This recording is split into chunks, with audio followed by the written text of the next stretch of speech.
আমার তো মনে হয় এই দুজন আমার বাবা মাকে তাবিজ করেছে, এই জন্য এখনো আমার মা তাদের পক্ষে কথা বলছে। এসব গরিব অশিক্ষিত মূর্খদের লাই দিয়ে মাথায় তোলা উচিত হয়নি। তুমি ঠিক কথা কইছো, আমরা গরিব অশিক্ষিত মূর্খ সূর্খ গ্রামের মানুষ, কিন্তু বাবাজি তুমি করে তাবিজ কবজ আমরা করি নাই। তোমরা আমগো আপন মানুষ, আপন মানুষের তাবিজ কবজ করন লাগে না।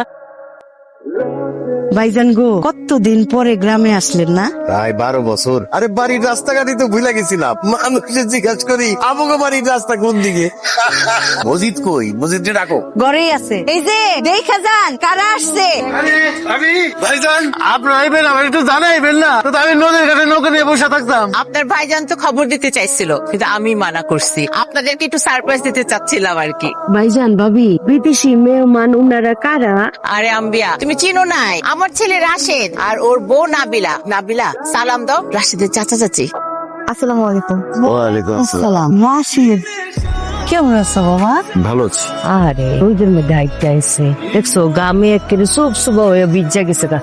চাচি চাচি প্লিজ, আমার ডাস্ট অ্যালার্জি আছে, আপনার শাড়িতে মনে হয় ময়লা আছে, সমস্যা হবে। প্লিজ আপনার শাড়ি দিয়ে কখনো আমার মুখ মুছবেন না। রাশেদ, এটা তুই কি করবি? আরে গ্রামের ধুলাবালি যদি চোখে মুখে না লাগে তোকে কেমন নেবো? তোরা অনেক দিন পরে। চাচা অনেক গরম লাগছে আমার, প্লিজ। Thank you. আপনার গামে ভিজা শরীর, ওরে জড়ায় ধরছেন, ওর দামি শার্টটা নষ্ট হয়ে যাবো না, ময়লা হয়ে যাবো না শার্টটা। আচ্ছা, কত দূর থেকে আইছে ভাই ভাবি, এত দূর রাস্তা। চলো মা, বাবা চলো। কেমন লাগছে তোমার? ভালো। আমার না অনেকদিনের শখ ছিল এরকম একটা টিনের ঘরে থাকবো। চাচা চাচিমা তো দেখলাম ওই মাটির ঘরে থাকে। এই রুম কি খালি থাকে? না, খালি থাকেন না, এখানেও একজন থাকে। ও, কে থাকে? বড় একটা ভূত থাকে। এই যে বেলের শরবত আনছি, বেলের শরবত খাও। চাচিমা, কারো ঘরে ঢোকার আগে অনুমতি নেওয়া দরকার। আপনি একটা কাশি দিয়েও তো আসতে পারতেন। দূরও আমার 22টার রুমে ঢুকুম, এ না আছে আমার 22টার বউ, এতে আমার কাশি দেওয়ান লাগবো, টুক্কা দেওয়ান লাগবো, এত কিছু আমি করা পারবো না বাবা। এই যে নাও বেলের শরবত আনছি, খাও।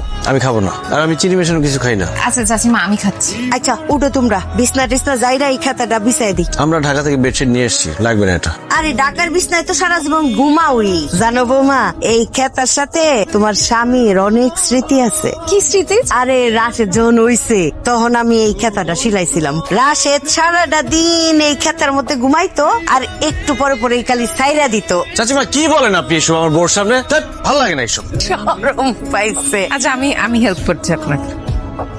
আম্বিয়া, তোমার বয়স হচ্ছে ঠিকই বুঝছো, কিন্তু তোমার হাতের রান্না ঠিক আগের মতোই আছে, এত মজা। এই জন্যই তো তোমারে বলি তুমি আমাদের সাথে ঢাকায় চলো, তাইলে প্রত্যেকদিন আমরা অনেক মজার মজার রান্না খাইতে পারবো। আমি গাঁও গ্রামের মানুষ, তার চাইতে আপনাকে যখনই আমার হাতের রান্না খাইতে মন চাইবো আপনারা